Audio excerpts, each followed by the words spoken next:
ဆရာကောင်းရှိမှနိဗ္ဗာန်ရဗုဒ္ဓဘာသာဝင်သူတော်စင်တွေအနေနဲ့လူတိုင်းဟာယဗုဒ္ဓရဲ့လမ်းညွှန်ချက်ဆရာရဲ့လမ်းညွှန်ချက်နဲ့နိဗ္ဗာန်ကိုဥတည်ပြီးတော့ကုသိုလ်ကောင်းမှုပြုလေရှိကြဣဒံမေပုံညာနိဗ္ဗာနတပစ္စယဟောတုကိုပြုတဲ့ကုသိုလ်ကောင်းမှုရဲ့စွမ်းအားကြောင့်ကိုပြုတဲ့ကုသိုလ်ကောင်းမှုဟာနိဗ္ဗာန်ရောက်ဖို့အတွက်အကြောင်းထောက်ပံ့ဖြစ်ပါစေလို့နိဗ္ဗာန်ကိုဥတည်ချက်ထားပြီးတော့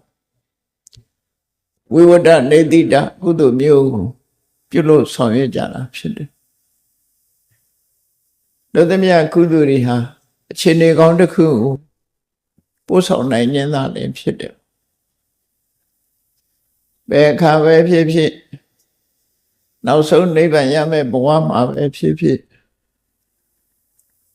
ဆရာကောင်းရှိမှသာလျှင်နိဗ္ဗာန်ကိုရနိုင်တာဖြစ်တယ်ဆိုတာကိုတော့မှတ်ရရှင်သာရိပုတ္တရာမထေရမြတ်ရဲ့အလောင်းဥပဒေသပရပိုင်နဲ့ရှင်မမောဂလန်တို့ရှင်မမောဂလန်မထေရမြတ်ရဲ့အလောင်းကောလိတပရပိုက်တို့ဆရာရှာရင်နဲ့ပရပိုက်ဘဝရောက်ရှိသွားကြတာဖြစ်တယ်သင်္စယပေလထဗုဒ္ဓဆိုတဲ့သူတို့ရဲ့ဆရာကြီးကမရေမရမသေးချာတဲ့အမရဝိခေမဝါဒလက်ကင်ဆွဲပြီးတော့ဟောပြောတာဖြစ်တော့သူဆရာကြီးရဲ့တပည့်ခံတော်လည်းပဲရှင်သာရိပုတ္တရာရှင်မောဂလန်အလောင်းဟာနိဗ္ဗာန်လမ်းကြောင်းကိုမတွေ့ပဲနဲ့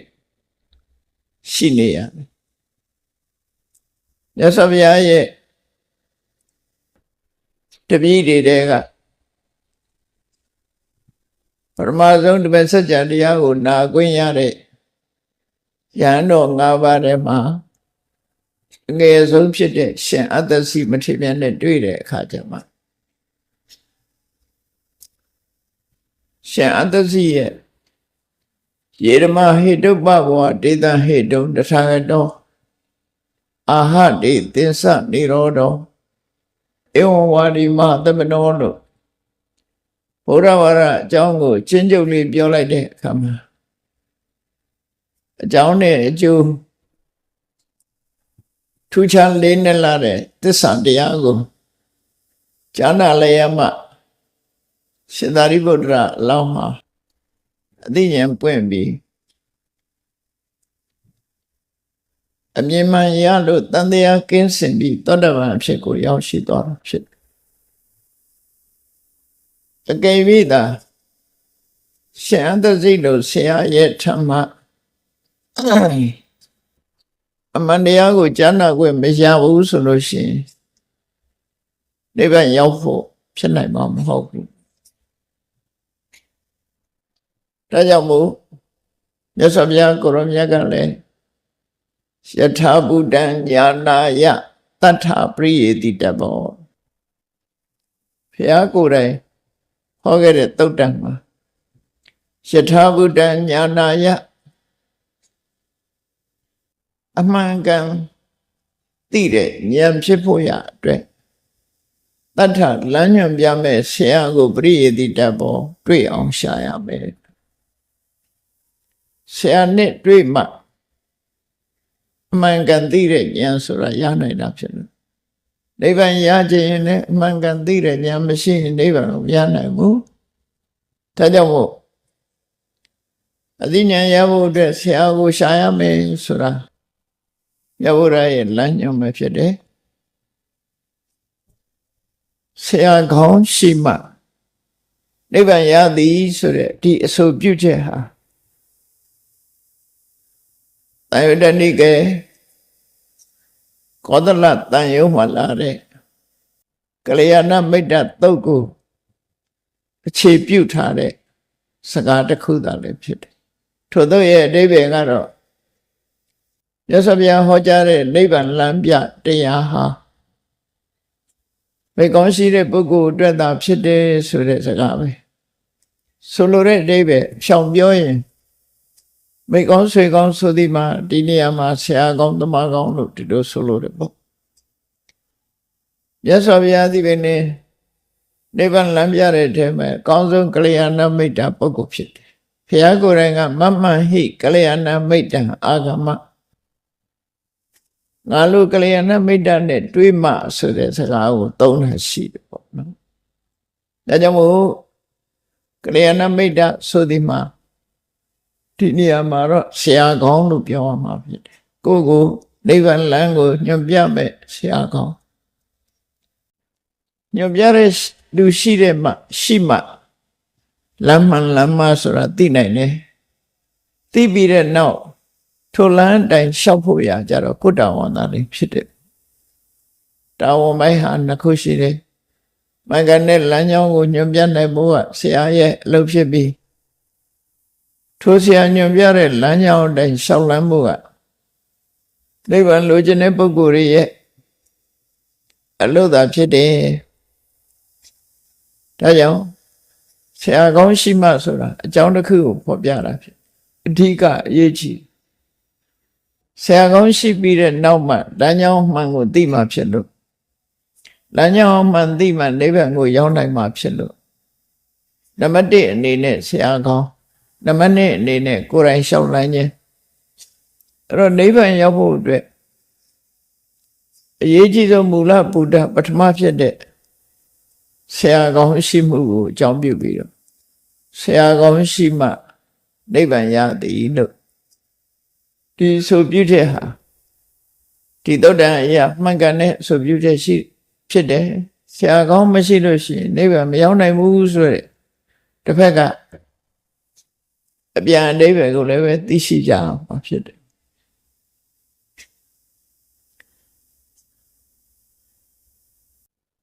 ရှင်သာရိပုတ္တရာလို့ပညာကြီးတဲ့ပုဂ္ဂိုလ်ပင်ဖြစ်ပါစေ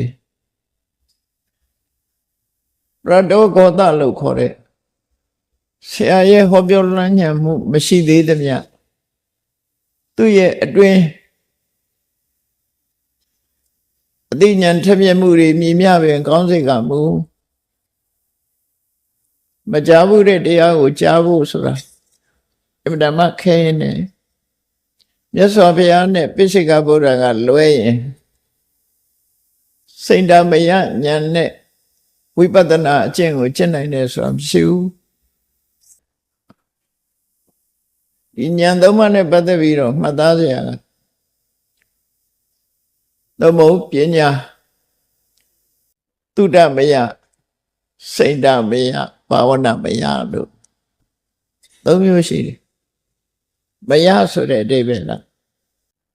ဖြစ်စေတယ်လို့အဓိပ္ပာယ်ရတယ်သုဒ္ဓမယနာယူမှတ်သားသင်ကြားခြင်းကြောင့်ဖြစ်လာတဲ့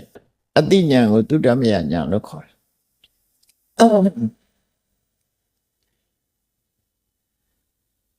ဆရာတူရဲ့ဟောပြောမှုသွန်သင်မှုတွေကိုနားထောင်ပြီးတော့မှဝိပဿနာကျင့်စဉ်ကိုနားလည်ပြီးနိဗ္ဗာန်ရတာ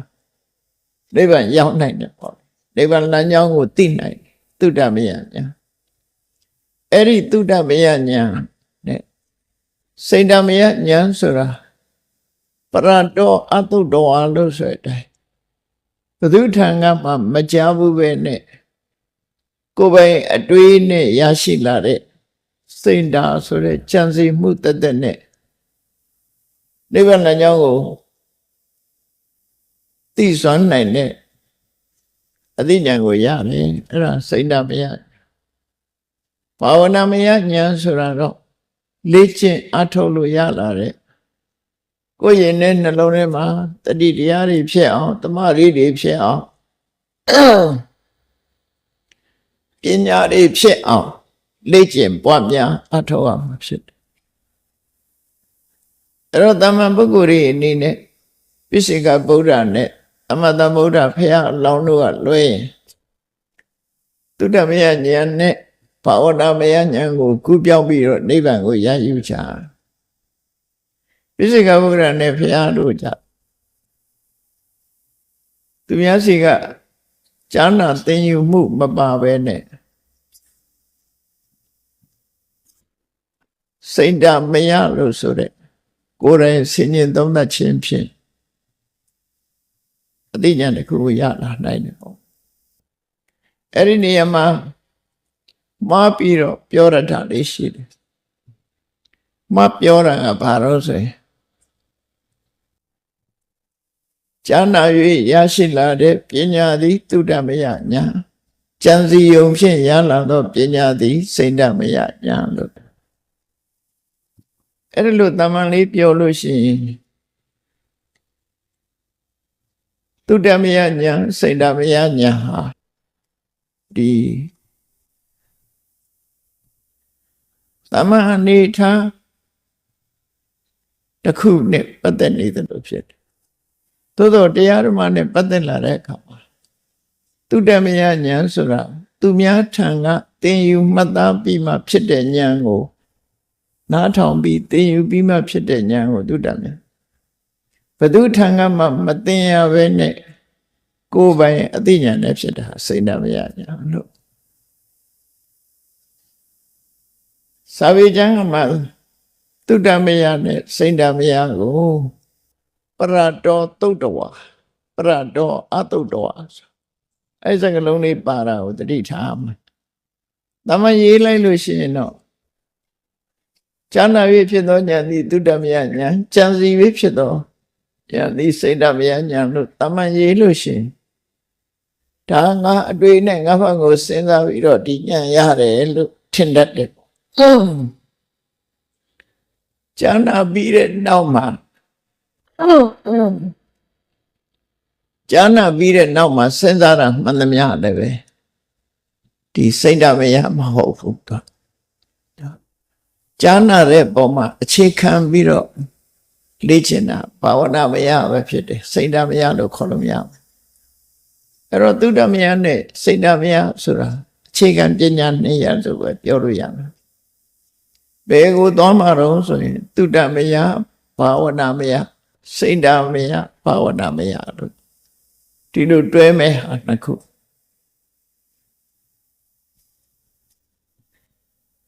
အဲ့ဒါလို့သုတ္တမယဉာဏ်စိတ်ဓာတ်မယဉာဏ်ဘုရားအလောင်းနဲ့ပစ္စေကဗုဒ္ဓအလောင်းတို့ဒီသားလဲကိုယ်ပိုင်ဉာဏ်နဲ့နိဗ္ဗာန်လမ်းကြောင်းကိုဖော်ဆောင်ပြီးတော့ထိုလမ်းကြောင်းအတိုင်းလျှောက်လန်းလို့နိဗ္ဗာန်ကိုသိမြင်ကြတယ်မြတ်စွာဘုရားကဓမ္မစကြာတရားဟောတဲ့အခါမှာဟောတော့ပုပ္ပေနာနုတုတေတုဓမ္မေတုဓမ္မနဲ့ပတ်သက်လာလို့ရှိရင်ဘုသူစီကမှနာယုမတ္တသင်ကြားထားတာမဟုတ်ဘူးဘုသူစီကမှကြားပြီးဟောတာမဟုတ်ဘူးကိုယ်ပိုင်ဉာဏ်နဲ့ဖြစ်တယ်လို့သူဆိုအဲ့ဒါမျိုးဖြစ်ဒီနေရာမှာတချို့ကစောရကတက်တယ်ဘုရားလောင်းတော်ထွက်လာတဲ့အချိန်မှာအာလာရကာလမတို့ဥဒကရမဗုဒ္ဓတို့စီကိုမြတ်စွာဘုရားအလောင်းဟာတပည့်ခံပြီးတော့ကျင့်ခဲ့တယ်မဟုတ်လားမနဲ့အဲ့ဒီတပည့်ခံပြီးတော့ကျင့်တာကသမထကျင့်စဉ်သာလျှင်ဖြစ်တယ်မြတ်စွာဘုရားကိုယ်ပိုင်ဉာဏ်နဲ့သိတာကဝိပဿနာကျင့်စဉ်ပဲဒါကြောင့်သမထကျင့်စဉ်ဟာဘုရားမပွင့်ခင်ကတည်းကရှိသမထကျင့်စဉ်တက်တက်နဲ့နိဗ္ဗာန်ဆိုတာမရောက်နိုင်ဘူးနိဗ္ဗာန်လမ်းကြောင်းကြီးကိုမဖော်ဆောင်နိုင်ဘူးဝိပဿနာလမ်းကြောင်းကမှနိဗ္ဗာန်ကိုဖော်ဆောင်နိုင်တာဖြစ်တယ်နိဗ္ဗာန်ကိုဖော်ဆောင်တဲ့ဝိပဿနာလမ်းကြောင်းကိုတော့မြတ်စွာဘုရားသူကိုယ်တိုင်တွေ့တာဒါလည်းဖြစ်တယ်ဒါကြောင့်မို့နမေအစရိယောအဋ္ဌိငါမှာလမ်းပြမဲ့ဆရာမရှိဘူးကိုယ်ပိုင်ဉာဏ်နဲ့ဝိပဿနာနည်းစနစ်ကိုထုတ်ဖော်ပြီးတော့ကြည်ကြကြကိုအထုတ်ခဲ့တာလို့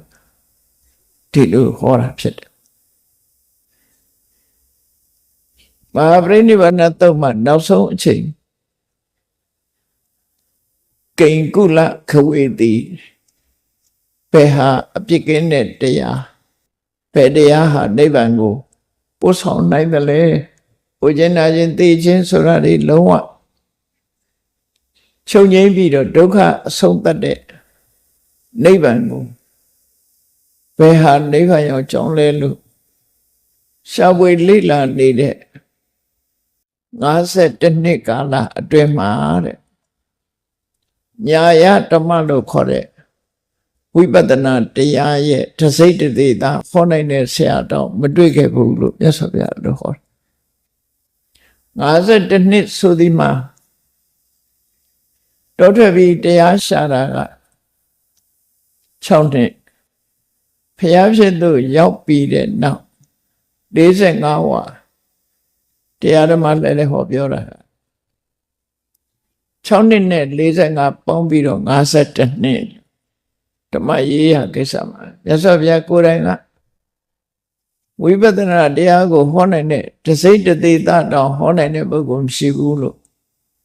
ပုံပွင့်လင်းလင်းမိန့်ကြားခဲ့တာဖြစ်တယ်ဒါကြောင့်မို့သမထနဲ့ဝိပဿနာပြောရမယ်ဆိုရင်သမထသည်မြတ်စွာဘုရားမပွင့်ငယ်နဲ့ပေါ်ခဲ့တာဖြစ်တယ်သို့သောသမထဟာမလုပ်ရဘူးလားဆိုရင်တော့လုပ်ရမှာပဲတမာရီကိုဦးစားပေးတာသမထတက်တက်နဲ့တဏှာဝကလွတ်တယ်ဆိုတာတော့မရှိဘူးနိဗ္ဗာန်ကိုရောက်နိုင်တယ်ဆိုတာတော့မရှိဘူးဝိပဿနာလမ်းကြောင်းကတက်မှသာလေနိဗ္ဗာန်ဆိုတာရနိုင်တယ်ဆိုတာဒီအချက်တော့ကိုယ်ကိုယ်ပြပြနားလဲအောင်ဖြစ်အဲ့တော့ဝိပဿနာကျင့်စဉ်နေတာလေ Buddhist origin လို့ပြောမှာဘုရားဘာသာရဲ့ပူရင်ဘယ်ဘာသာမှမရှိခဲ့တဲ့မရှိနိုင်တဲ့လမ်းစဉ်ပဲဖြစ်တယ်လို့ဒါဖြင့်တခြားဘာသာတွေကရောနိဋ္ဌာလို့ဆိုတဲ့အဆုံးသတ်သို့မဟုတ်မောက္ခဆိုတဲ့လွတ်မြောက်မှုအဆင့်ကိုမဟောကြဘူးလားဆိုဟောတယ်ဟိန္ဒူဘာသာဝင်တွေကပြမဘုံကိုသူတို့ရဲ့လမ်းဆုံးပန်းတိုင်အဖြစ်ဟောတယ်ဒီကနေ့ခေတ်မှာလည်းပဲကောင်းကင်ဘုံကိုလမ်းဆုံးပန်းတိုင်အဖြစ်ဟောကြတာဘာသာတချို့ဘာသာတွေကတော်ခေါ်တယ်ယတိရရဲ့လမ်းဆုံးပန်းတိုင်ကဘယ်ဟာတော့ဆိုအဘဒရပြမဘုံဂျေဝါဒလို့ခေါ်တဲ့နိဂန္ဓဝါဒဒီနေ့အိန္ဒိယနိုင်ငံမှာထင်ရှားရှိနေသေးတဲ့နိဂန္ဓဝါဒရဲ့လမ်းဆုံးပန်းတိုင်သို့မဟုတ်နိဗ္ဗာန်ဘယ်ဟာတော့ဆိုရင်အသိဉာဏ်တတ်ဖို့အဲ့ဒါလို့နိဋ္ဌာဆိုတဲ့စကားလုံးရဲ့ဖွဲ့မှာ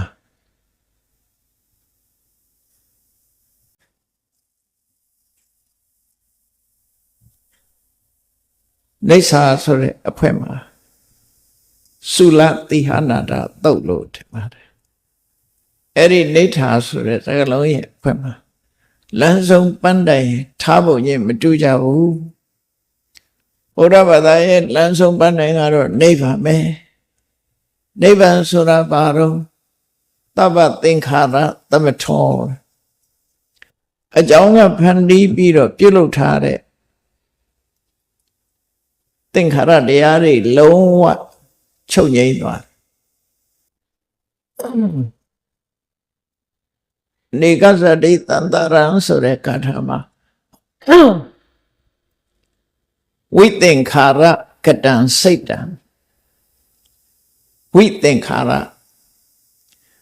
ဝိပဿနာတရားရဲ့အာယုံကသင်္ခါရမက်ဆေ့ရဲ့အာယုံကြတော့ဝိသင်္ခါရမက်တုဖို့ရိုးရဲ့အာယုံကဝိသင်္ခါရအဲ့တော့သင်္ခါရဆိုတာတော့မမြဲတဲ့နယ်ပယ်ကြီးပေါ့ဝိသင်္ခါရဆိုတာသင်္ခါရကင်းလွတ်သွားတဲ့ဟာကနိဗ္ဗာန်ဆိုတဲ့နယ်ပယ်ပဲအဲ့ဒီနီးနဲ့နိဗ္ဗာန်ကိုအာယုံပြုကြည့်လို့ရတာပေါ့ဓမ္မစကြာမှာနိဗ္ဗာန်ကိုဒုက္ခនិရောဓလို့ဒီလိုခေါ်တယ်တချို့သုတ္တန်တွေမှာဘဝនិရောဓနိဗ္ဗာန်လို့ ဘဝနိရောဓသည်နိဗ္ဗာန်ဘဝဆိုတာဖြစ်စေရတဲ့အကြောင်းကံကြောင့်ဖြစ်ပေါ်နေတဲ့ခန္ဓာ၅ပါးဖြစ်စေရတဲ့ကံအကြောင်းတရားကြောင့်ဖြစ်ပေါ်ရရှိလာတဲ့ခန္ဓာ၅ပါးကိုဘဝလို့ခေါ်တယ်အဲ့ဒီဖြစ်စေရတဲ့အကြောင်းရောဖြစ်ပေါ်လာတဲ့ခန္ဓာရောလုံးဝချုပ်ငြိမ်းသွားတာကိုနိဗ္ဗာန်လို့ခေါ်တယ်ဒီအဆင့်ကိုနိဗ္ဗာန်ကိုမှန်းဆလို့သိနိုင်အောင်ဒီစကားလုံးတွေကဖော်ပြတာဖြစ်တယ်သို့တော်လည်းတချို့အင်္ဂလိပ်လိုရေးတဲ့စာအုပ်တွေမှာဘယ်လိုရေးတုံးဆိုနိဗ္ဗာန်ဆိုတဲ့စကားလုံးကိုတဲ့လူတွေရဲ့ဝေါဟာရဘာသာစကားဖြင့်ဖော်ပြခြင်းကမတတ်နိုင်ဘူးဖော်ပြလို့မရဘူးလို့ရေးတယ်ဒီလိုရေးတာဘယ်အနေကူးဆက်လာတဲ့လဲလို့ဆိုရင်ဟိန္ဒူဝါဒမှာပြမဆိုတာကိုပထမတော့ကောင်းကင်ဘုံကပြမကြီးကိုပြောတယ်နောက်ပိုင်းရောက်တဲ့အခါကျတော့ဖီလိုဆိုဖီအနေနဲ့ရှုမြင်သုံးသပ်လာတဲ့အခါမှာဖီလိုဆိုဖီအနေနဲ့ရှုမြင်သုံးသပ်လာတဲ့အခါမှာအဟမတ္တမိပြမဆိုပြမဆိုတာကောင်းကင်ဘုံမဟုတ်ဘူးငါကိုယ်တိုင်ပဲပြမလို့ဖြစ်လာဗျာပြောင်းလဲလာမှုတွေရှိတယ်ဖီလိုဆိုဖီဆိုတဲ့အတွေးခေါ်ကျမ်းတွေကမြတ်စွာဘုရားဟောတဲ့တရားလို့မှန်ကန်တာမဟုတ်ဘူးတဲ့မြတ်စွာဘုရားဟောတဲ့တရားမှန်ကန်တာဖြစ်တယ်အဲ့တော့ပြမဆိုတဲ့ဖန်ဆင်းရှင်ကြီးဒီပဲနေငါပဲလို့နောက်ပိုင်းမှာပြောလာကြပြီးနောက်ဆုံးမှာပြမဟာဘာလဲဆိုတာအတိအကျလူတွေရဲ့ဝေါဟာရနဲ့ဖော်ပြခြင်းကမတတ်နိုင်ဘူးဆိုတာနဲ့နေကုန်းချုပ်တာအဲ့ဒီကယူပြီးတော့ရေးပုံရတယ်နိဗ္ဗာန်ဆိုတာဟာလူဝေါဟာရနဲ့ဖော်ပြလို့မရဘူးဆိုရယ်အသုံးလေးသုံးလာကြတယ်ပေါ့ဒါလည်းသတိထားစရာတစ်ခုနော်မြတ်စွာဘုရားကိုယ်တိုင်ကတော့သစ္စာလေးပါးမှာဒုက္ခនិရောဓလို့သုံးခဲ့တယ်တချို့သုတ်တန်တွေဘဝនិရောဓနိဗ္ဗာန်ဆိုပြီးဘဝនិရောဓလို့သုံးခဲ့တာရှိတယ်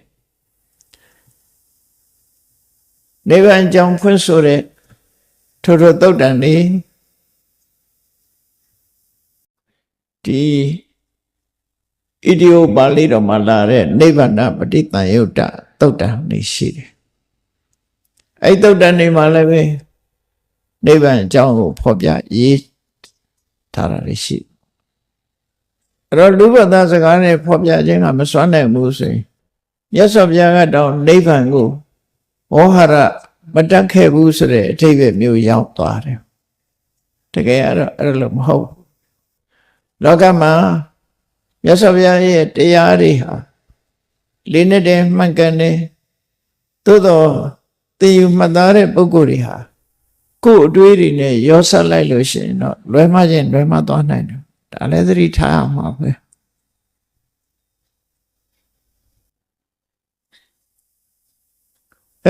ဘုရားဘာသာဝင်သူတော်စင်တို့ရဲ့ခန္ဓာတွေလုံးဝချုပ်ငြိမ်းသွားတယ်သို့မဟုတ်ဒုက္ခရဲ့အဆုံးသတ်အဲ့ဒီဒုက္ခရဲ့အဆုံးဆိုတဲ့နိဗ္ဗာန်ကိုမျက်မှောက်ပြုနိုင်ဖို့အတွက်ဆရာကောင်းရှိရမယ်ဆိုတာကိုကရယနာမိတ်တသုတ်အရာမတ္တနာယူပြီးတော့ခြေချ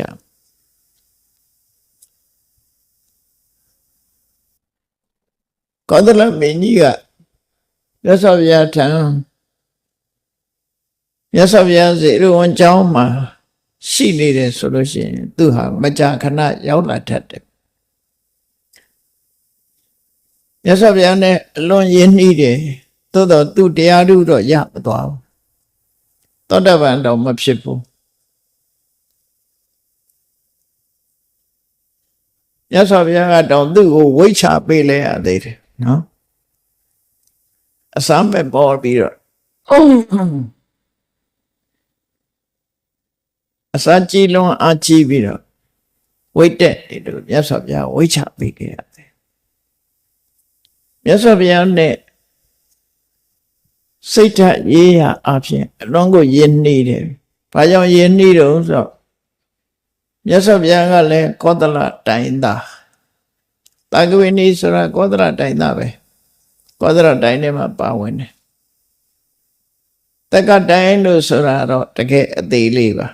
ကောသလတိုင်းကြီးထဲမှာပါတဲ့တိုင်းကွဲလေးတစ်ခုလို့ပြောကောသလတိုင်းသားချင်းဆိုလို့ရှိရင်ယဉ်နေကြတယ်တနည်းရောက်သွားလို့ရှိရင်ဖြာပုံကလူတွေကလည်းပဲဖြာပုံသားချင်းဆိုရင်ယဉ်နေတယ်မဟုတ်လားကောသလမင်းကြီးနဲ့မြတ်စွာဘုရားတို့ဟာကောသလတိုင်းသားချင်းဖြစ်သည့်အတွက်ကြောင့်ဒီအကြောင်းကိုခြေခံပြီးတော့ယဉ်နေတယ်နောက်တစ်ခုကတော့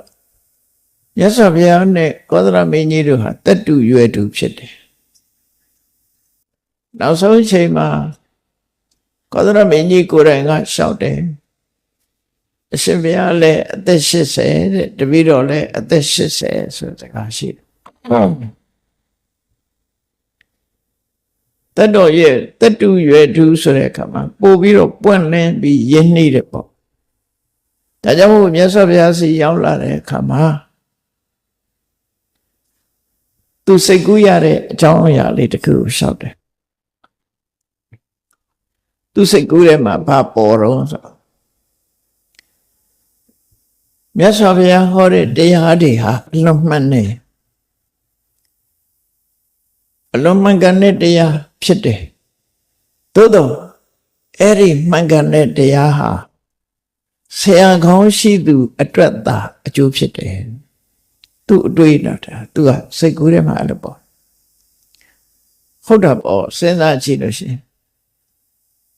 ဆေးကောင်းဝါကောင်းဆိုတာသူကသူပလင်းနဲ့ထည့်ထားဆေးကောင်းဖြစ်တာမှမဟုတ်တာတောက်မှယောဂပြောင်းမှာပေါ့အဲ့တော့ဆေးသည်တောက်သူအတွက်သာဆေးကောင်းမတောက်တဲ့သူအတွက်ဆေးကောင်းလို့ပြောလို့မရဘူးနော်အဲ့တော့ဒီအဓိပ္ပာယ်ပဲမြတ်စွာဘုရားဟောတဲ့တရားဟာလုံးမှန်ကန်တယ်ကြောင်းနဲ့ကျိုးနဲ့သို့တော့အဲ့ဒီမှန်ကန်တဲ့တရားသည်ကလျာဏမိတ်တာဆိုတဲ့မိကောင်းဆွေကောင်းဆရာကောင်းရှိသူအတွက်သာဖြစ်တယ်လို့တပည့်တော်စဉ်းစားမိတယ်ဗျာဆိုတော့မြတ်စွာဘုရားကဟုတ်တာပေါ့မဟာရာဇာ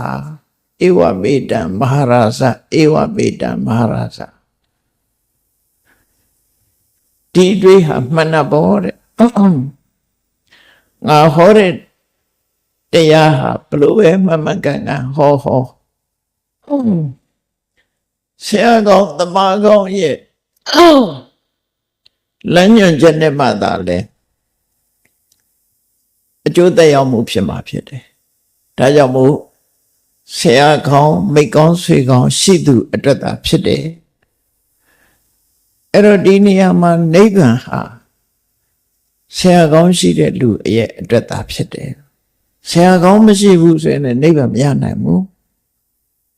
မိကောင်းဆွေကောင်းမရှိဘူးဆိုရင်နိဗ္ဗာန်ကိုလမ်းပြမဲ့လူမရှိသည့်အတွက်ကြောင့်မရောက်နိုင်ဘူး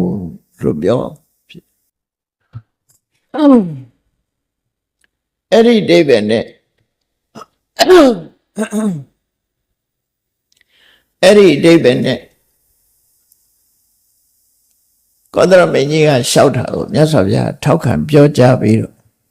ရှင်းပြတယ်မင်းကြီးတဲ့ငါဟာတက္ကတိုင်းကနဂရကဆိုတဲ့ဏိကုံးရွာလေးမှာနေတော့ကအနန္ဒာဆိုတဲ့ယဟန်ကငါစိတ်လာပြီးတော့ငါ့ကိုလျှောက်တယ်ဥပဒမိဒံပြမစရိယတယတိတံကလျာဏမိတ်တာ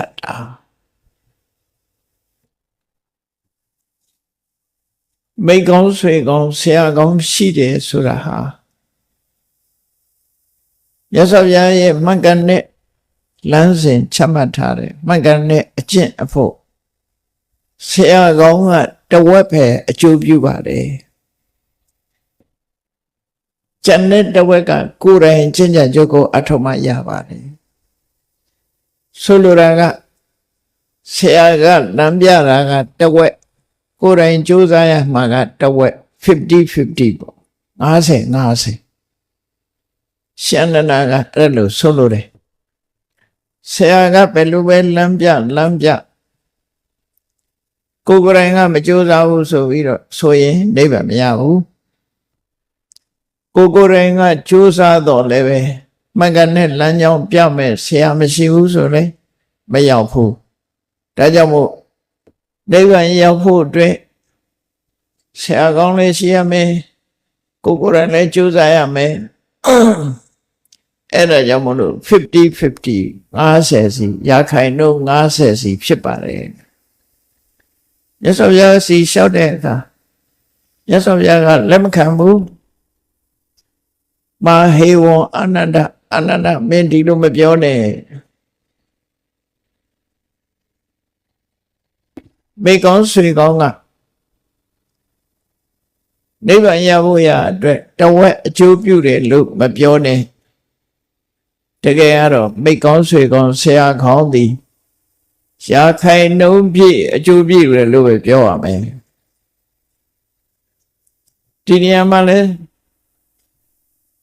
ရှန္ဒနာစကားနဲ့မြတ်စွာဘုရားစကားကွဲလွဲနေတာကိုသဘောပေါက်နားလည်အောင်မှတ်သားဖို့လိုအပ်တယ်ထေရကြီးကရှင်းပြရှင်အနန္ဒာကမခွဲတဲ့နာကိုသွားခွဲတယ်တဲ့ကဲလူတွေလည်းခွဲကြည့်အောင်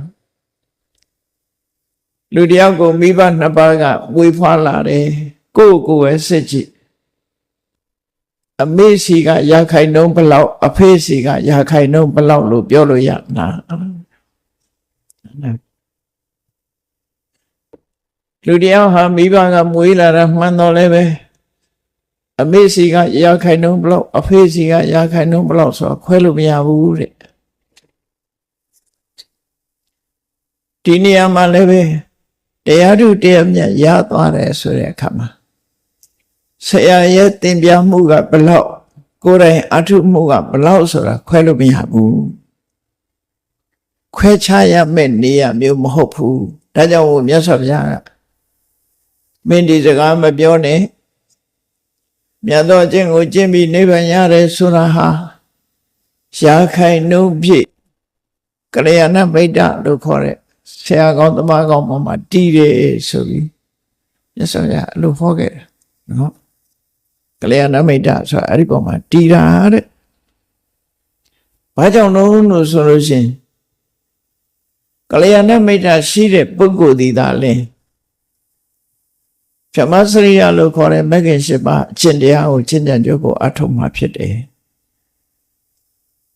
ဗြဟ္မစရိယဆိုတဲ့မဂ္ဂင်၈ပါးအကျင့်တရားဆရာကမပြဘူးဆိုရင်ဘယ်လိုလုပ်အထောက်ဥပမာမယ်မြတ်စွာဘုရားမပွင့်ခင်ကမဂ္ဂင်၈ပါးအကျင့်တရားဟောကြားမဲ့ပုဂ္ဂိုလ်မရှိဘူးမရှိသည့်အတွက်ကြောင့်နိဗ္ဗာန်လမ်းစာကိုမသိနိုင်ကြဘူးနိဗ္ဗာန်လမ်းဟာဖုံးကွယ်နေတယ်မြတ်စွာဘုရားပေါ်လာတဲ့အခါမှာနိဗ္ဗာန်သွားခြင်းဟောဒီမဂ္ဂင်၈ပါးလမ်းကသွားလို့ဆိုပြီးလမ်းပြလိုက်မှဉာဏ်တဲ့ပုဂ္ဂိုလ်တွေကရှောက်လာတာဖြစ်တယ်ဒါကြောင့်ကလျာဏမိတ်တလို့ခေါ်တဲ့ငါကိုယ်တိုင်ကလမ်းညွှန်ပြသထားတဲ့မဂ္ဂင်၈ပါးအကျင့်ကိုကျင့်နေဆိုတဲ့ပုဂ္ဂိုလ်ဟာရာခိုင်နှုန်းပြည့်ကလျာဏမိတ်ဆွေလို့ခေါ်ရမယ့်ဆရာသမားပေါ်မှာတည်တယ်လို့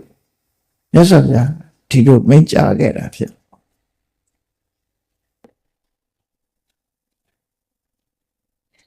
အဲ့ဒီမိန့်ကြားချက်ကိုရှန္ဒနာရဲ့နှလုံးသွင်းအတွေးနဲ့မြတ်စွာဘုရားရဲ့မိန့်မှချက်ဒီနှစ်ခုနိုင်ချိန်ကြည့်ကြရမှာဖြစ်ရှန္ဒနာရဲ့အတွေးကတာမန်တွေးတဲ့အတွေးမျိုးဖြစ်တယ်ကိုယ်လည်းလောက်ရတာမှန်တယ် ဆရာရဲ့လမ်းပြတာလည်းမှန်တယ်မမှန်ဘူးတော့မဟုတ်သို့တော့သိလာတဲ့ပညာဟာဆရာကပေးတာတဝက်ကိုယ်တိုင်ကြိုးစားတာတဝက်လို့ဘယ်သူကခွဲပြလို့ရမလဲခွဲလို့မရဘူးခွဲလို့မရနိုင်ဘူးမိဘနှစ်ပါးကမွေးလာတဲ့သာသမီသည်အဖေစီကရခိုင်နှုန်းဘလောက်အမေစီကရခိုင်နှုန်းဘလောက်ဆိုတာခွဲလို့မရသလိုပဲဒါခွဲခြားရမယ့်အရာမဟုတ်ဘူးတဲ့ရခိုင်နှုန်းပြည့်ဆရာဘောမှာမူတည်တယ်လို့သူတို့ဆိုလို့ရသော်ဘုရားကအဲ့ဒါလို့ရှင်းပြ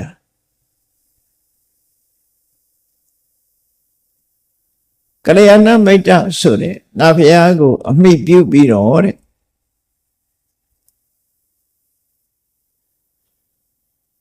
စာတိသဘောရှိကြတဲ့မွေးဖွားခြင်းသဘောရှိတဲ့တရားတွေဟာမွေးဖွားခြင်းကလွတ်မြောက်ကြတယ်။အိုခြင်းသဘောရှိတဲ့တရားတွေဟာအိုခြင်းသဘောကလွတ်မြောက်သွားကြတယ်။နာခြင်းသဘောရှိတဲ့တရားတွေဟာနာခြင်းတရားကလွတ်မြောက်ကြတယ်။သိခြင်းသဘောရှိတဲ့တရားတွေဟာသိရတဲ့သဘောဝါကနေလွတ်မြောက်သွားကြတယ်။ထို့တူပဲသောကပရိဒေဝဒုက္ခဒေါမနတဥပယတလို့ယင်းထဲမှာသောကဖြစ်ခြင်းကိုကြွေးရခြင်းကိုဆင်းရဲခြင်းစိတ်ဆင်းရဲခြင်းစိတ်ပင်ပန်းခြင်းဆိုတဲ့ဒီဆင်းရဲဒုက္ခရှိနေတဲ့ဒီသဘာဝတွေရှိနေတဲ့တရားဝါတွေဟာဒီသဘာဝတွေကတွတ်မြောက်သွားကြတယ်ငါဘုရားကိုအကြောင်းပြုပြီးတော့ဒီတရားဝါတွေဟာလွတ်မြောက်သွားကြတာဖြစ်တယ်လို့မြတ်စွာဘုရားကသူကိုယ်တိုင်မိန့်တော်မူတဲ့တရားဆရာခေါင်းရှိမှသာနိဗ္ဗာန်ကိုရနိုင်တယ်ဆိုတာအတိအလင်းရှင်းလင်းဖော်ပြခဲ့တာပဲဖြစ်တယ်ပေါ့ကဲဒီနေရာမှာမဂ္ဂင်၈ပါးအကျင့်တရားကိုမြတ်စွာဘုရားကရှင်းလင်းပြတဲ့အခါမှာမဂ္ဂင်၈ပါးအကျင့်တရားလို့ဆိုတာကိုပဲသိဖို့ဟာဆရာကပြမှသိနိုင်တယ်အဲ့ဒီကျင့်တရားကိုမှန်ကန်တဲ့ကျင့်စဉ်နဲ့ကျင့်ကြံကြကိုအထောက်ရမယ်စာပေကျမ်းကမှာဗာပြောထားတော့ဆိုဆရာကောင်းသမားကောင်းရှိတဲ့ပုဂ္ဂိုလ်ဟာတဲ့သမ္မာဒိဋ္ဌိအမှန်မြင်ခြင်းဆိုတဲ့ဒီအသိဉာဏ်တစ်ခုရင့်ကျက်လာအောင်ဘယ်ပေါ်မှာအခြေခံပြီးတော့တိုးတက်ပွားများလာအောင်လုပ်ရတယ်လေစာပေမှာပြောတာဘယ်လိုပြောတော့ဆိုသမ္မာဒိဋ္ဌိဘာဝေတိဝိဝေကဒိဋ္ဌိတံဝိရာခဒိဋ္ဌိတံနိရောဓဒိဋ္ဌိတံဝတ္တခပရိနာမေဒီသမ္မာဒိဋ္ဌိဆိုတဲ့ဟာလေးကစကလုံးလေးကတစ်လုံးနဲ့ပဲဖြစ်တော့တယ်ပဲအင်တမကျဲဝန်းနေပေါ့ဒီမကနဲ့အမြင်ဆိုတာဘာကိုခေါ်တာလဲအချင်းချင်းအပြင်ပြောမယ်ဆိုရင်သမ္မာဒိဋ္ဌိမှန်ကန်တဲ့အမြင်ဆိုတာသစ္စာ၄ချက်အမှန်တရားကိုပဲပြောတာဖြစ်တယ်ဒုက္ခေညာတံဒုက္ခသမုဒိယညာတံဒုက္ခនិရောဓေညာဏံဒုက္ခនិရောဓကမိနိပฏิပဒါယညာဏံဒုက္ခသစ္စာကိုသိတဲ့ဉာဏ်ဒုက္ခကိုဒုက္ခလို့သိတယ်ဒုက္ခဖြစ်ကြောင်းတရားကိုလည်းသိတယ်ဒုက္ခချုပ်ရာနိဗ္ဗာန်ကိုလည်းသိတယ်ဒုက္ခချုပ်ကြောင်းအကျင့်တရားကိုလည်းသိတယ်အဲ့ဒီသိတဲ့ဉာဏ်ကိုသမ္မာဒိဋ္ဌိလို့ခေါ်တယ်လို့ပါဠိတော်တွေမှာလည်းပဲဒီတိုင်းဖွင့်ဆိုတယ်အဘိဓမ္မာကျတော့ဒီတဲ့ပို့သေးတယ်လို့ပြောရမှာပေါ့အဝိဇ္ဇာအဖွင့်နဲ့ရှင်းကြည့်မယ်ဆိုလို့ရှိရင်မသိမှုဆိုတာဒုက္ခသမုဒယនិရောဓမေက္ခဆိုတဲ့သစ္စာလေးပါးကိုမသိတာရဲ့အတိတ်ကခန္ဓာ၅ပါးကိုမသိတာရဲ့အနာဂတ်ခန္ဓာကိုမသိတာရဲ့ အတိတ်နာကနှမျိုးကိုမသိတာရဲ့ပဋိစ္စသမုပ္ပါဒ်ကိုမသိတာရဲ့လို့အဲ့ဒီမသိအောင်ဖုံးကွယ်ထားတဲ့အဝိဇ္ဇာတရားကိုဒုက္ခေအညာဏစသည်ဖြင့်ဟောတယ်မသိတာကင်းပြောက်ပြီးတော့သိသွားတဲ့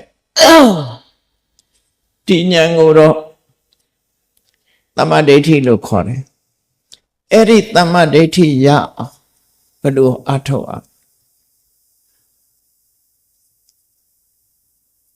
သမ္မာဒိဋ္ဌိဟာအဓိကပဲသမ္မာဒိဋ္ဌိရအောင်အခြေခံနေရပါတယ်တုံးဆိုသမ္မာဝါစာသမ္မာကမ္မန္တသမ္မာအာစီဝဆိုတဲ့ကိုကျင့်သီလကိုရှေးဥစွာကိုယ်တဏ္ဍမှာဖြစ်အောင်လုပ်ရမယ်ပြီးတဲ့အခါမှာသမ္မာဝါယာမသမ္မာတတိသမ္မာသမာဓိဆိုတဲ့သမာဓိကိုရအောင်ကြိုးစားအထောက်အောင်ပြီးပြီဆိုမှသမ္မာဒိဋ္ဌိသမ္မာသင်္ကပ္ပဆိုတဲ့ဒီနှစ်ခုပွားများအထောက်တာသီလသမာဓိပညာလို့မဂ္ဂင်၈ပါးဆိုတာခွဲခြားလိုက်မယ်ဆိုရင်အုပ်စု၃ခုရှိတယ်သို့တော့ဒီအုပ်စု၃ခုဒီရှေ့ပိုင်းမှာအခုလိုရှိတော့လည်းပဲ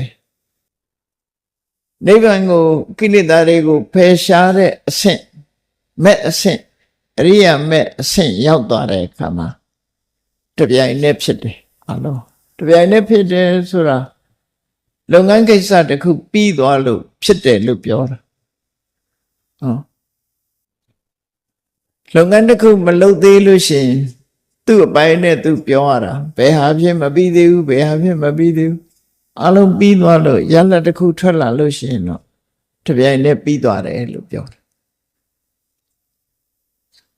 အဲ့တော့ရှေ့ပိုင်းကျင့်စဉ်အနေနဲ့သီလကျင့်ရမယ်သမာဓိကျင့်ရမယ်ပြီးတဲ့အခါမှာပညာနောက်ပိုင်းမှာမစိတ်ပေါ်လာပြီဆိုလို့ရှိရင်တော့အလုံးဟာတပြိုင်နက်ဖြစ်တယ်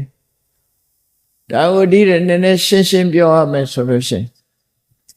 ဝိပဿနာကျင့်နေတဲ့အခိုက်မှာမဂ္ဂင်၈ပါးဟာတစ်ခုစီတစ်ခုစီပဲဖြစ်တယ်အလုံးတပြိုင်နက်မဖြစ်ဘူးသို့တော်လည်းဝိပဿနာကိုပုပ္ပပါခမဲ့လို့ခေါ်တယ်ဝိပဿနာအကျင့်ကိုကျင့်တဲ့အခါမှာသမ္မာဒိဋ္ဌိဖြစ်တယ်သမ္မာသင်္ကပ္ပဖြစ်တယ်သမ္မာဝါစာသမ္မာကမ္မန္တသမ္မာအာစီဝသမ္မာဝါယာမသမ္မာတတိသမ္မာသမာဓိဆိုတာတွေသူအပိုင်းလိုက်ဖြစ်ကြတော့ဝိပဿနာဉာဏ်လမ်းဆုံးလို့မစိတ်ပေါ်လာပြီဆိုတဲ့အချိန်ကျတော့ဒီရှစ်ခုလုံးဟာတဆူတဲ့တပြိုင်နဲ့ဖြစ်သွားအဲ့ဒီအဆင့်ရောက်သွားတယ်ပရမတော့တစ်ခုစီတစ်ခုစီသွားတယ်အဲ့ဒီတစ်ခုစီတစ်ခုစီသွားပုံလေးနောက်ဆုံးအဆင့်ရောက်သွားပုံလေးကိုအထက်ကရာရှင်းပြထားတယ်တတေငါနေတိတဝိဝေကနေတိတဝိရာဂနေတိတနိရောဓနေတိတသမ္မာဒိဋ္ဌိကိုရင့်ကျက်လောက်အောင်ဘာနဲ့လောက်တော့ဆိုနိဗ္ဗာန်အဆင့်မဲ့အဆင့်ပေါ်လာသည်ထီအောင်လောကုတ္တရာမဲ့ပေါ်လာသည်စီအောင်ဝိပဿနာသမ္မာဒိဋ္ဌိအနေနဲ့က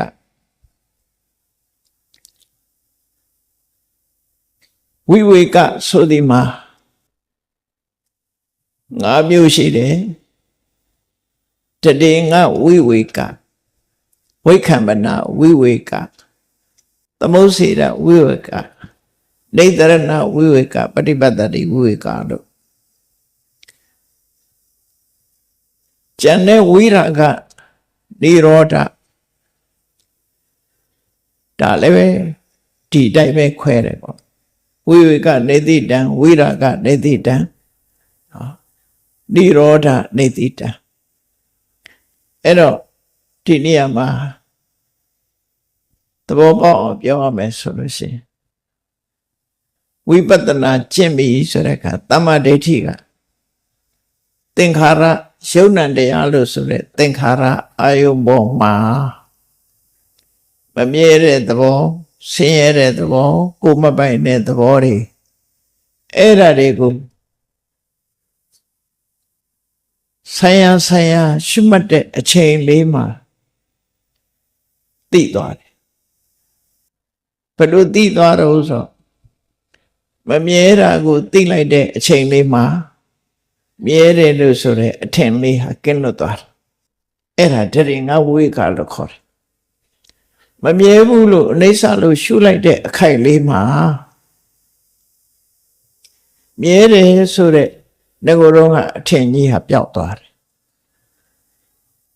ဆင်းရဲတယ်လို့ဝိပဿနာဉာဏ်နဲ့ရှုမြင်လိုက်တဲ့အခိုက်လေးမှာ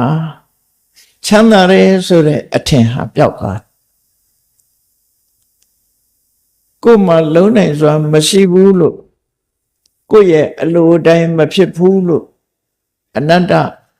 ရှုမြင်လိုက်တဲ့အချိန်လေးမှာကိုယ်အလိုတိုင်းဖြစ်တယ်လို့ခေါ်တဲ့ထင်လာခဲ့တဲ့အတ္တတင်ညာဟာအဲ့ဒီခိုင်လေးမှာပျောက်သွားတယ်တရင်ငါဆိုတာတခဏကိုပြောတာမဟုတ်ဘူးညမာဒီမှာတော့တရင်ငါနဲ့တခဏလွဲပြီးတော့ပြောနေကြတယ်တရင်ငါဆိုတာဆိုင်ရာအကြောင်းနဲ့ဆိုင်ရာတရားတွေကိုဖယ်ရှားသွားခြင်းလို့ဆိုလိုတယ်ပေါ့နော်တေနအင်္ဂေနဘာနံဆိုလိုတဲ့တရင်ငါရဲ့အဓိပ္ပာယ်ကအနိစ္စလို့ရှုရင်နိစ္စတင်ညာကိုဖယ်နိုင်တယ်ဒုက္ခလို့ရှုရင်ဒုက္ခတင်ညာပျောက်တယ်အနတ္တလို့ရှုရင်အတ္တတင်ညာပျောက်သွားတယ်ဆိုလိုတာကအနိစ္စတင်ညာဖြင့်နိစ္စတင်ညာကိုဖယ်တယ်ဒုက္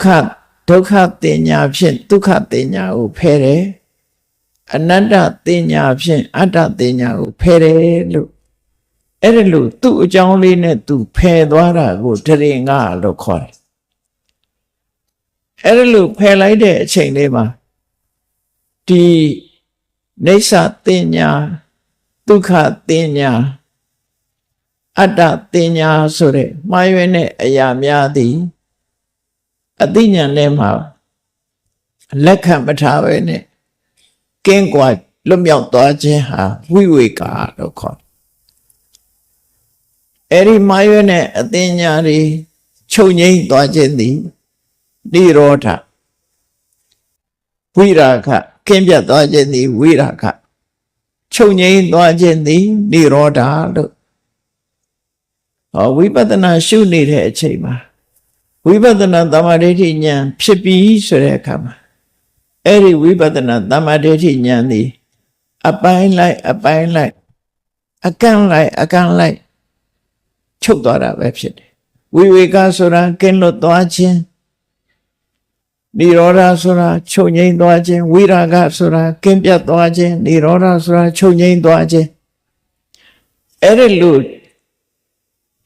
ကင်းလွတ်သွားခြင်းချုပ်ငြိမ်းသွားခြင်းကွင်းပြတ်သွားခြင်းသည်အပိုင်းလိုက်ဖြစ်တာဖြစ်သောကြောင့်ဝိပဿနာအခိုက်မှာသမ္မာဒိဋ္ဌိဘဝေတိဝိဝေကနေတိတံဝိရာဂနေတိတံနိရောဓနေတိတံဒီလိုဆိုလိုတာဖြစ်တယ်တခါဝိတ္တကပြိဏမေအဲ့ဒါလို့ဝိပဿနာဉာဏ်ဟာရင့်တန်တိုးတက်လာပြီဆိုတဲ့အခါမှာဘာဖြစ်တုံးဆို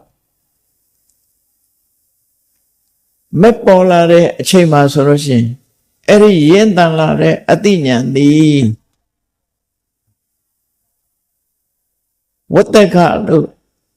ဝတ္တကပြိဏမေဆို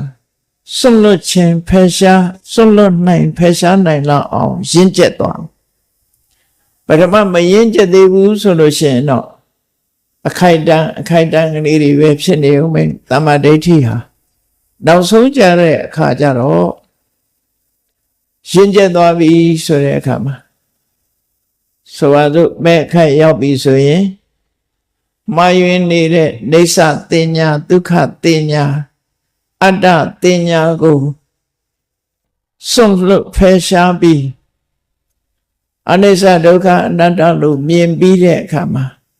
နိဗ္ဗာန်လမ်းကြောင်းထိအောင်ဝင်သွားနိုင်တဲ့အတိုင်းအတာတစ်ခုဖြစ်သွားတယ် ဆိုလိုတာဝိပဿနာတရားအာမထုတ်ပဲနဲ့မဲ့ဆိုတာမရဝိပဿနာကျင့်စဉ်လို့ခေါ်တဲ့ပုဗ္ဗဘာဘမဲ့ကိုကျင့်မှထိုပုဗ္ဗဘာကမဲ့စွမ်းအားတက်လာပြီဆိုရင်လောကုတ္တရာမဲ့ကိုစိုက်ထိသွားတယ်အဲ့ဒီလောကုတ္တရာမဲ့စိုက်ထိသွားပုံကိုဝတ္တကပရိနာမိန်အဲ့ဒီဝတ္တကပရိနာမိန်ဝတ္တကဆိုတဲ့စကားလုံးကအဓိပ္ပာယ်နှစ်ခုစွန့်လွတ်ခြင်းနဲ့ပြေးဝင်ခြင်းစွန့်လွတ်ခြင်းနဲ့ဝင်ရောက်သွားခြင်းသင်္ခါရအာယုံကိုစွန့်လိုက်တယ်သင်္ခါရကင်းရနိဗ္ဗာန်ဘက်ကိုပို့ပေးလိုက်တယ်အလုံးနှစ်ခုပေါ့သင်္ခါရအာယုံကိုလည်းပဲစွန့်နိုင်တယ်နိဗ္ဗာန်ကိုလည်းရောက်အောင်ပို့ပေးလိုက်နိုင်တယ်အဲ့ဒါကိုဝတ္တကပရိစ္ဆာကဝတ္တကပက္ခန္တနာဝတ္တကအဲ့ဒီလိုသင်္ခါရအာယုံကိုစွန့်လွတ်ခြင်းနိဗ္ဗာန်သို့ပို့ဆောင်ပေးခြင်းတစ်ခုကိုဖယ်ပြီးတော့တစ်ခုကိုတွန်းထုတ်လိုက်သလိုကိလေသာတွေကိုဖယ်ပလိုက်ပြီးတော့အဟန္တာကိလေသာတွေကိုဖယ်ပြီးတော့အတိညာဏ်ကိုနိဗ္ဗာန်နဲ့ထီအောင်ရောက်အောင်ပို့လိုက်တာကိုပဲဝတ္တကလို့ခေါ်တယ်အဲ့ဒီဖယ်ရှားခြင်းပုတ်လွတ်ခြင်းဆိုပုတ်လွတ်ခြင်းကိုလှုပ်ဆောင်နိုင်လောက်အောင်တမ္မာဒိဋ္ဌိဆိုတဲ့ဉာဏ်ဟာရင့်ကျက်သွားတယ်အဲ့ဒါကိုပရိနာမိန်လို့ပြောတာနော်ဝတ္တကပရိနာမိန်ဆိုအဲ့ဒီလောက်ရှိအောင်ကိုတမ္မာဒိဋ္ဌိကိုပွားရမယ်လို့ဆိုအဲ့တော့တမ္မာအသိဉာဏ်လေးတစ်ခုမဟုတ်ဘူးတမ္မာအသိဉာဏ်လေးမဟုတ်ဘူးပထမတော့ခိတ္တခဏအခိုက်အတန့်တစ်ခုစီတစ်ခုစီဆိုင်ရာအကြောင်းလေးတွေနဲ့အကြောင်းလေးတွေနေစာလို့အနေစာလို့ရှုရင်နေစာတင်ညာကင်းပြတ်သွားတယ်နေစာတင်ညာချုပ်ငြိမ်းသွားတယ်နေစာတင်ညာလွတ်သွားတယ်ဒုက္ခလို့ရှုတဲ့အခါမှာဒုက္ခတင်ညာကင်းစိတ်သွားတယ်ကင်းပြတ်သွားတယ်ချုပ်ငြိမ်းသွားတယ်အနတ္တလို့ရှုတဲ့အခါမှာအတ္တတင်ညာကင်းပြတ်သွားတယ်ဟောချုပ်ငြိမ်းသွားတယ်အဲ့ဒီလိုချုပ်ငြိမ်းသွားပြီးရင့်ကျက်လာတဲ့အခါမှာတစ်ဖက်ကကိလေသာအာယုံကိုဖယ်ရှားပြီးတစ်ဖက်ကနိဗ္ဗာန်ဘက်ကိုတွန်းပို့လိုက်တယ်ဖယ်ရှားတွန်းပို့ဒီအလုံးနှလုံးကိုလုံးနိုင်လောက်အောင်အသိဉာဏ်သည်ရင့်ကျက်သွားပြီလို့ဆိုအဲ့တော့ဝိပဿနာဉာဏ်ရင့်ကျက်သွားလို့ရှိရင်မဲ့ရောက်သွားတာဒီအဆင့်လေးကိုပြောတာနော်အဲ့ဒီလိုသမာဓိဋ္ဌိဘာဝိတိဝိဝေကနေတိတံဝိရာဂနေတိတံនិရောဓနေတိတံဝတ္တကပရိနာမေဒီအဓိပ္ပာယ်ကိုရှင်းပြတာဖြစ်တယ်ထို့တူပဲသမ္မာသင်္ကပ္ပဆိုတဲ့အတွေးဟာလည်းပဲနေစာလို့တွေးနေတဲ့အတွေးကိုအနေစာဆိုတဲ့အတွေးနဲ့ဖယ်ရှားတယ်ထို့သောဖယ်ရှားလိုက်တဲ့အခါမှာအနေစာအတွေးဟာစိတ်သုံးသွားတယ်ကင်းပြတ်သွားတယ်ချုပ်ငြိမ်းသွားတယ်နေစာဆိုတဲ့အတွေးဟာချုပ်ငြိမ်းသွားတယ်ဒုက္ခဆိုတဲ့အတွေးဟာလည်းဒုက္ခဆိုတဲ့အတွေးကြောင့်ပြတ်ဆဲသွားတယ်ချုပ်ငြိမ်းသွားတယ်ငါလွတ်လို့ရတယ်ငါအလိုတိုင်းဖြစ်တယ်လို့ဆိုတဲ့အတ္တအတွေးဟာလည်းပဲအနတ္တကိုရှုမြင်ခြင်းအဖြစ်အတ္တအတွေးသည်ကင်းစိတ်သွားတယ်ကင်းပြတ်သွားတယ်ချုပ်ငြိမ်းသွားတယ်လေ့ကျင့်မှများတဲ့အခါကျတော့မာယွန်းနဲ့အတွေးကိုတွေးစေတတ်တဲ့ကိလေသာတွေကိုတစ်ဖက်ကဖယ်ထုတ်လိုက်ပြီးတစ်ဖက်ကနိဗ္ဗာန်ရောက်သည့်ထိအောင်တွန်းပို့လိုက်လောက်အောင်ရင့်ကျက်သွားတဲ့သမ္မာသင်္ကပ္ပမျိုးရရှိသွားတယ်လို့ဆိုဟောတရားထုတ်တယ်ဆိုတာအဲ့ဒါလို့ဆိုလို့လေပေါ့နော်အလိုသဘောပေါက်ဖို့လို့တယ်သမ္မာဝါယာမသမ္မာတတိသမ္မာသမာဓိဆိုတဲ့နေရာမှာလည်းပဲထို့တူပဲဝိဝေကနေတိတံဝိရာဂနေတိတံនិရောဓနေတိတံအဲ့ဒီအဆင့်ပေါ်မှာမိပြီးတော့ကိုယ့်ရင်ထဲနှလုံးထဲမှာသမ္မာဒိဋ္ဌိသမ္မာသင်္ကပ္ပသမ္မာဝါယာမသမ္မာတတိသမ္မာသမာဓိဖြစ်အောင်ကြည်ကြံကြုတ်ကိုပွားများအထောက်အမေအဲ့ဒီလို အာထုတ်တာဘယ်လိုပုဂ္ဂိုလ်ကမှအာထုတ်တာတော့ဆိုရင်ဆရာကောင်းရှိတဲ့ပုဂ္ဂိုလ်မိကောင်းဆွေကောင်းရှိတဲ့ပုဂ္ဂိုလ်ကမှအာထုတ်တာတဲ့ဒါကြောင့်မိကောင်းဆွေကောင်းဟာရာခိုင်နှုန်းပြည့်အကျိုးပြုတာဖြစ်တယ်လို့မြတ်စွာဘုရားဒီသေးပဲကိုရှင်းပြတာနော်ဆရာကောင်းမရှိဘဲနဲ့ဒီအတိကိုသိနိုင်စွာမရှိဘူးမြတ်စွာဘုရားကနောက်ဆုံးမှာကောသလမင်းကြီးကိုတိုက်တွန်းတယ်ဒါကြောင့်မို့တဲ့ဆရာကောင်းရှိအောင်လုပ်မယ်လို့ကြိုးစားပါတဲ့နံပါတ်1နိဗ္ဗာန်ကိုရခြင်းလို့ရှိရင်ဆရာကောင်းသမားကောင်းကလျာဏမိတ်တာကိုအမိပြုပြီးတော့နေမယ်ဆိုတာကိုလိုက်နာကျင့်သုံးပါတဲ့အဲ့လိုလိုက်နာကျင့်သုံးပြီးတော့ဘာလုပ်ရမလဲကုသိုလ်တရားကိုမမေ့မလျော့ခြင်းလို့ဆိုတဲ့ကုသိုလ်တရားနဲ့ပတ်သက်ပြီးမမေ့မလျော့ခြင်းဆိုတဲ့အပမာဒကိုအမြဲတမ်းလက်ကင်ထားပြီးတော့နေနိုင်အောင်ကြိုးစားပါဒါကတော့ကောသလမင်းကြီးကိုဆုံးမတာနော်ဆရာကောင်းသမားကောင်းရပြီတဲ့အခါဆရာကောင်းသမားကောင်းကိုအမိပြုအခြေအနေကောင်းလာတဲ့အခါမှာကုသိုလ်တရားတွေပေါ်မှာမမေ့မလျော့ခြင်းဆိုတဲ့အပမာဒတရားသည်နိဗ္ဗာန်ရဖို့အတွက်အနိကအကြောင်းတစ်ခုဖြစ်လာတယ်ဒါကြောင့်အပမာဒတရားလက်ကင်ထားပြီးတော့ဆရာကောင်းသမားကောင်းစီကကောင်းမြတ်တဲ့အဆုံးအမတွေကိုဆုံးမတွေအတိုင်းလိုက်နာကျင့်သုံးပါတဲ့သူ့ရဲ့ဒီလိုအပမာဒတရားလက်ကင်ထားခြင်းဖြင့်ဘုရင်ကိုယ်တိုင်ကမမေ့မလျော့နေတယ်ဆိုလို့ရှိရင်တဲ့ဘုရင်ရဲ့နန်းတွင်သူနန်းတွင်သားတွေဟာလည်းပဲမေ့မေ့လျော့ရောမနေနိုင်တော့ဘူးမေ့မေ့လျော့ရောနေကြမှာမဟုတ်ဘူးတတိရှိရှိနေကြရလိမ့်မယ်ဒါမြတ်စွာဘုရားကကောသလမင်းကြီးအပမရတရားလက်ကင်ထားဖို့အတွက်ဆုံးမတဲ့အခါမှာသူနဲ့ပတ်သက်တဲ့အကျိုးတရားလေးတွေကိုဖော်ပြတာဘုရင်ကြီးကိုယ်တိုင်ကအပမရတရားလက်ခံကျင့်သုံးလိုက်ပြီဆိုလို့ရှိရင်နန်းတွင်သူနန်းတွင်သားတွေကလည်းငါတို့ရဲ့ဘုရင်ကြီးဟာမမေ့မလျော့နေတယ်ငါတို့ဟာမေ့လျော့ဖို့မသင့်ဘူးဆိုပြီးတော့မမေ့မလျော့နေကြလိမ့်မယ်ထို့တူပဲဘုရင်ကြီးကိုခြံရံပြီးနောက်ကလိုက်ကြရတဲ့အနုယန္တဆိုတဲ့လဲဟောခံဘုရင်တွေကလည်းပဲကောသလမင်းကြီးဟာမေ့မေ့လျော့ရောမနေဘူးဆိုတဲ့အခါမှာသူတို့လည်းမေ့မေ့လျော့နေချမှာဖြစ်တယ်ဘုရင်ကြီးရဲ့စစ်တပ်ကိုပါဘုရင်တပ်တွေဟာလည်းပဲထို့တူပဲမမေ့မလျော့နေချမှာဖြစ်တယ်မြို့သူမြို့သားတိုင်းသူပြည်သားတွေဟာလည်းပဲဘုရင်ကြီးကမေ့မေ့လျော့ရောနေတာမဟုတ်သည့်အတွက်ကြောင့်သူတို့လည်းမေ့မေ့လျော့ရောနေမှာမဟုတ်ဘူးဆိုတဲ့အကျိုးတွေကိုရလာမှာဖြစ်တယ်ဒါကြောင့်မို့နောက်ဆုံးအဆင့်အနေနဲ့ကအလုံးဟာဆရာကောင်းသမားကောင်းရပြီးရင်အပမရဆိုတဲ့တတိတရားလက်ကင်ထားပြီးတော့ကျင့်ကြံကြုတ်ကိုအထောက်အမှာဖြစ်တယ်လို့မြတ်စွာဘုရားကဒီဒေသနာတော်ကိုနေကုံချုပ်တာဖြစ်တယ်ပေါ့နော်နောက်ဆုံးမှာကောသလမင်းကြီးကိုအတ္တတေယောဖြစ်အောင်ဘောဂိပတ္ထယမာနေနဥလာရာဥလာရေအပရပရေကောသလမင်းကြီးကမြတ်စွာဘုရားဘလောက်ပဲဝိပဿနာလုပ်ငန်းတွေဟောသူဟာဝိပဿနာကျင့်ပြီးတော့မဲ့ဖို့ရမယ်အခြေအနေမရှိဘူးသူရဲ့အသိဉာဏ်ဟာဘဝမှာမမိသေးဘူးအဲ့တော့ကောသလမင်းကြီးဟာဘာကြောင့်သောတာပန်မဖြစ်တုံးလို့ဆိုတာကိုတော့စာပေကျမ်းကမှအကြောင်းပြထားတော့မရှိဘူးသို့တော့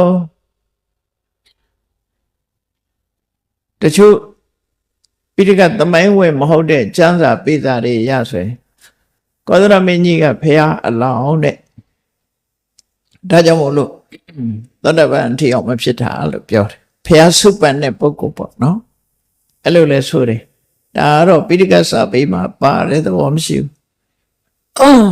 အနု900ရင်းမှာတစ်ချိတ်ဆိုတယ်ကောသလမင်းကြီးကအဲ့ထက်မဲ့ပါတယ်လို့ဆိုတယ် မြတ်စွာဘုရားကဏိကုံးချုပ်လိုက်တာတော့အပမရဆိုတဲ့တရားဟာအခုလို့နိဗ္ဗာန်ရဖို့အတွက်သာအရေးကြီးတာမဟုတ်ဘူးလောကလူတွေနေ့စဉ်စီးပွားဥစ္စာရှားနေတဲ့အခါမှာလည်းအရေးကြီးတယ်ဆိုတာကို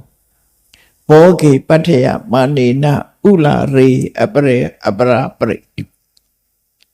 တကယ်ကိုနှစ်သက်မျက်နှိုးပွဲကောင်းတဲ့ကောင်းပြီဆိုတဲ့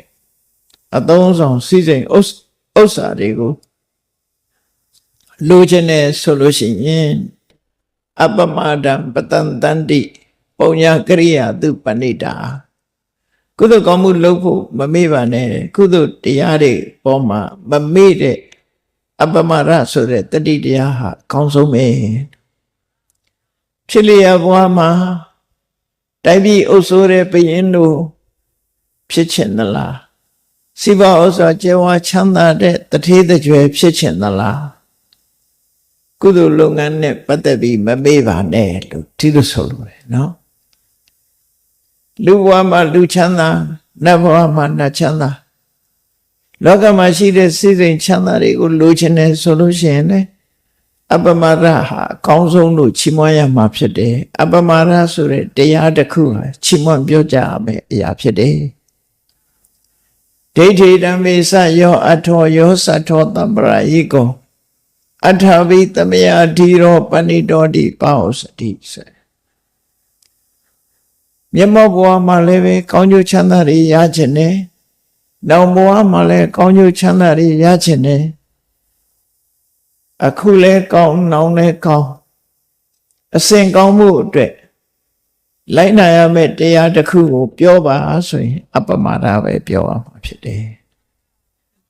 ဒါကြောင့်မို့ကုသိုလ်ကောင်းမှုတွေပေါ်မှာမမေ့တဲ့အပမဒတရားအရေးကြီးဆုံးပဲလို့ဒိဋ္ဌိဓမ္မေစယောအထောယောသတ္ထောတံပရာယိကောမြတ်ဘဝမှာရလာမယ်ကောင်းကျိုးချမ်းသာတွေနောက်ဘဝမှာရမယ်ကောင်းကျိုးချမ်းသာတွေအဲ့ဒီကောင်းကျိုးချမ်းသာနှမျိုးလုံးကိုရစေနိုင်တဲ့တရားဟာအပမဒတရားသာဖြစ်လို့အပမဒတရားကိုလက်ကင်ထားပြီးကျင့်ကြံကြိုးကိုအထောက်အမှာဖြစ်တယ်လို့မြတ်စွာဘုရားကဒီကလျာဏမိတ်တသုတ်ကိုအခုလိုဏိဂုံးချုပ်တာဖြစ်ပါတရားချက်ခင်သူတော်စင်ပြိဿအပေါင်းတို့ဆရာကောင်းရှိမှနိဗ္ဗာန်ရနိုင်သည်ဆိုတာဒီကလျာဏမိတ်တသုတ်အရာမြတ်စွာဘုရားကိုယ်တိုင်ကဆရာကောင်းကလျာဏမိတ်တရဲ့တန်ဖိုးကိုရှင်းလင်းပြသစွာမိန့်ကြားထိုဆရာကောင်းကိုအမိပြုပြီးတော့နိဗ္ဗာန်ရောက်အောင်ကျင့်ပုံကျင့်နည်းတွေကိုမြတ်စွာဘုရားဟောကြားနိဗ္ဗာန်နဲ့မကဘူးလောကချမ်းသာတွေကိုရခြင်းနဲ့အပမရတရားလက်ကင်ထားပြီးကျင့်ကြံကြိုးကိုအထောက်အမယ်လို့ဒီသုတ်တံမှာဟောကြားထားသည့်အတွက်ကြောင့်လောကီအကျိုးလောကုတ္တရာအကျိုးမျက်မှောက်အကျိုးတမလွန်အကျိုးဆိုတဲ့အကျိုးနှမျိုးလိုလားကြတဲ့မြည်သည့်ပုဂ္ဂိုလ်ပဲမဆိုဒီမြတ်စွာဘုရားရဲ့အဆုံးအမတရားတော်အတိုင်းလိုက်နာကျင့်သုံးနိုင်ကြမယ်ဆိုရင်ကောင်းကျိုးချမ်းသာတွေရမှာဧကန္ဒိဋ္ဌမလွဲလို့ယုံကြည်စိတ်ချစွာမြတ်ဗုဒ္ဓရဲ့အဆုံးအမအတိုင်းလိုက်နာကျင့်သုံးနိုင်ကြပါစေကုန်သတည်း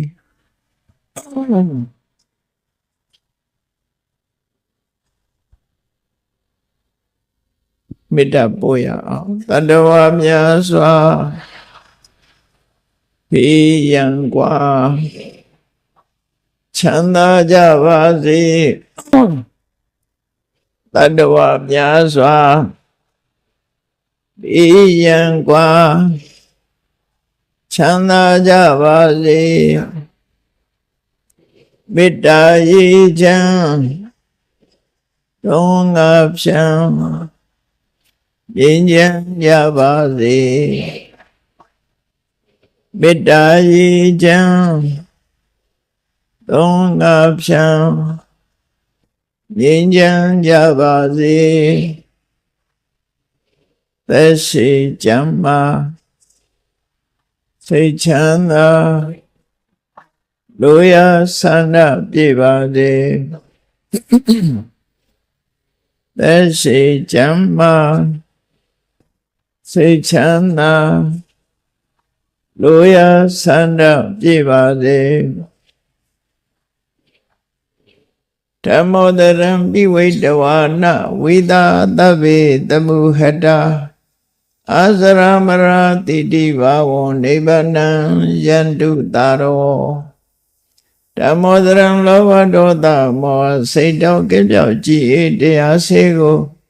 ပိဝိတဝါဝန္တာရွှင်ပြတောက်ကြရနာကြရကုန်သောကြောင့်ဝိသတဝေပုဆန်ညင်နောင်ကိလေသာဆေရတောက်ဟုသမျှတို့သည်တမုဟတပိဉ္ကြဘက်တွင်ရေမတင်တဲ့ကဲ့သို့ကိစ္စင်လွင်ပြောင်းပေမရောက်အောင်ပဲ့ဖြောင်းအကုန်သည်ဟောတုစစ်စစ်မသွေဖြစ်ကြပါစေကုန်သတည်းအာဇရမရံအိုခြင်းလဲကွာနာခြင်းလဲကင်းသိခြင်းလဲရှင်းထသောတိတိဘောကိလေသာဟုပုခတ်သိကင်းကြီးရာအစစ်ဖြစ်ပေထသောနိဗ္ဗာန်နိဗ္ဗာန်ဟုခေါ်အေးမြူတော်သို့သာရောတရားချစ်ခင်စိတ်ကောင်းဝိညာဉ်သူတော်စင်များတို့သည်ယန္တုပါရမီအစဉ်စဉ်မြင့်တဲ့မြင်၍မလင်ဘုံသေးဆက်ရောက်တော်မူကြပါစေကုန်သတည်း